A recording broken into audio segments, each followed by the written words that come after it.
Ibinaba sa half-mast ang watawat kanina sa pamalang panlalawigan ng Pangasinan. Ito ang paraan ng probinsya sa pagluluksa sa dating Pangulo at tumbong Pangasinan na si dating President Fidel Valdez Ramos. It's a sad day for Pangasinan because we lost a son of Pangasinan and we lost a great leader.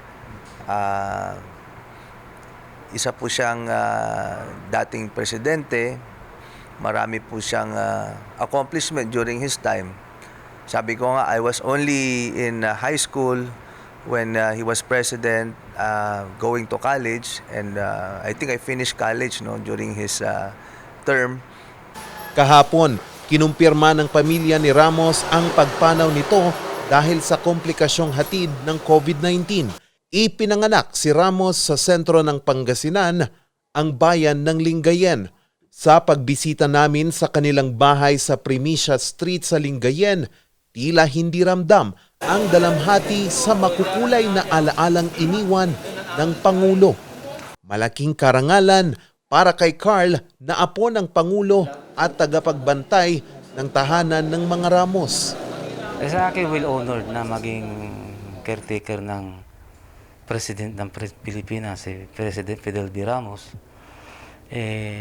Siyempre, marami rin siyang nagawa sa ating bayan, sa ating bansa, na maganda naman na para sa ating bansang Pilipinas. Naging saksi ang tahanang ito sa paglaki ni Fidel V. Ramos mula elementarya hanggang sekundarya. At kahit nagretiro na ito bilang Pangulo ng Pilipinas, hindi pa rin siya nakakalimot na bumisita dito. Ipinakita ni Carl ang paboritong gawain ni PFVR kapag bumibisita ito sa kanilang lumang tahanan. Pati ang paborito nitong tumba-tumba. Naisip niya yung family niya, parents niya. Parang bring back ng memories lang. Inalala din siya ng alma mater nito na Lingayen Central School. Yung pong legacy na iniwan niya, bago po siya naging presidente, bago po sila, hindi po yun natigil. Yung pong pagtulong nila sa Lingayen 1 Central School with regards to education of our children, tuloy-tuloy po yun hanggang nag-retire sila, hanggang ngayon. Hindi naman malilimutan ni Mayor Leopoldo ng Lingayen ang pagiging ulirang ninong ni PFVR sa kanila. Very much in touch pa rin siya sa amin, no?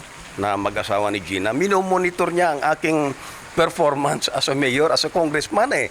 So that's one thing I can never forget sa ating former president na very personal and very official yung kanyang touch sa tao.